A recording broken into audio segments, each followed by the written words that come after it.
बरसात की एक शाम बख्शीगंज गांव के दो लोग भोलू की चाय की दुकान पर बैठे हैं। उनके चेहरों से साफ दिख रहा था कि वो लोग काफी उदास है आज। चाहे ये सभी लोग मिलके भोलू की चाय 2-3 कप पी जाते हैं, वह कोई आज 1 कप चाय तक नहीं पिया। हर कोई गांव की मौजूदा समस्याओं को लेकर बहुत विचलित है। इसी बीच गांव की वर्तमान हेडमास्टर कैलाश उपाध्याय भोलू की चाय की दुकान पर आ पहुंचे।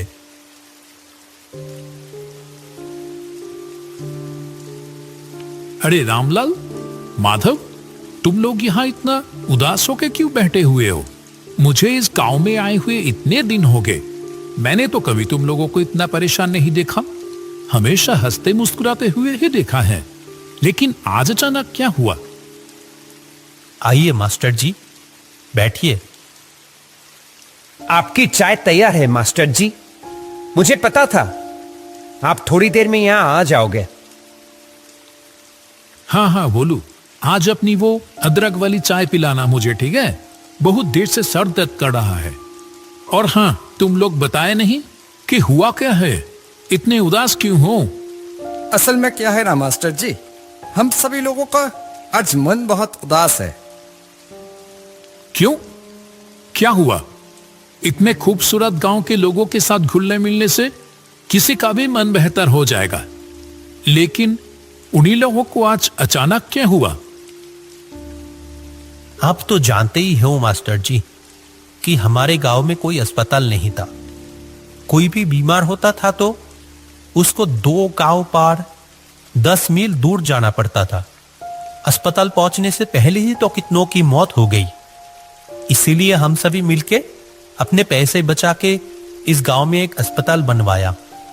लेकिन क्या? हमारी सारी बचत खत्म हो गई। अस्पताल तो तैयार है, पर बिस्तर तो खरीदना बाकी रह गए। हमारे पास तो और पैसे नहीं बचे।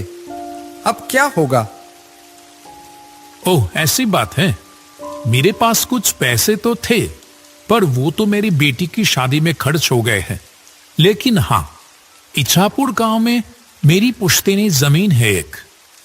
अगर उसे बेच दिया तो जो पैसा आएगा, उम्मीद है उससे अस्पताल का बेड हो जाएगा। क्या कहते हो? ये आप क्या कह रहे हैं मास्टर जी? आप अपनी पुश्तैनी जमीन बेच देंगे? मेरे तो बस ये 1 साल की नौकरी बची है। मैंने तो मन बना लिया, जो प्यार यहां मिल रहा है, मैं तो बाकी की जिंदगी यही गुजारूंगा तुम लोगों के साथ। क्यों, नहीं रखोगे क्या? वैसे भी ये तो बड़ा ही पुण्य का काम है। भगवान ऐसे अवसर बार बार नहीं देते। रामलाल, माधव और भोलू की आंखों में जैसे आंसू आ गया हो। तीनों ने हाथ जोड़कर कैलाश मास्टर का शुक्रिया अदा किया। अरे अरे, ये क्या कर रहे हो? अच्छा सुनो, हम लोग कल ही निकल जाएंगे। काफी समय से कुछ लोग मुझसे वो जमीन खरीदना चाहते थे। देखते हैं, अगर इस बार बात हुई तो उनको ही बेच देंगे। अगले दिन सुबह कैलाश, रामलाल और माधव इच्छापुर गांव की ओर चल पड़े।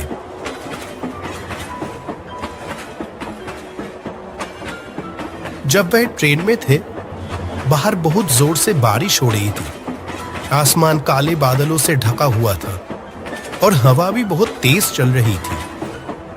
ये बारिश तो रुकने की नाम ही नहीं ले रही है।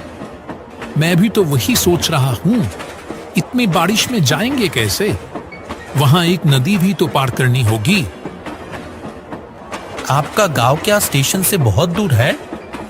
स्टेशन में उतर के पहले हम लोगों को नदी के किनारे पहुंचना होगा, फिर वहां से नाव लेके नदी पार करके जाना होगा मेरा गांव। ऐसे ही बात करते करते समय बीतता चला गया। आखिरकार जब तीनों स्टेशन पर पहुंचे, वो शाम हो चुकी थी। सुनसान स्टेशन पर बस वो तीनों आके ही उतरे। अभी तो बारिश थोड़ी रुकी है, चलो देखते हैं जल्दी से नाव घाट पर पहुंच पाते ही या नहीं। वो तीनों स्टेशन से बाहर आ गए। आसपास कोई भी नजर नहीं आ रहा था। बारिश के कारण रात का अंधेरा अन्य दिनों के मुकाबले कुछ ज्यादा ही था। घने काले अंधेरे ने चारों ओर जैसे एक जादुई माहौल बना दिया था। वह स्टेशन के पास एक बरगद के पेड़ के नीचे आके रुके।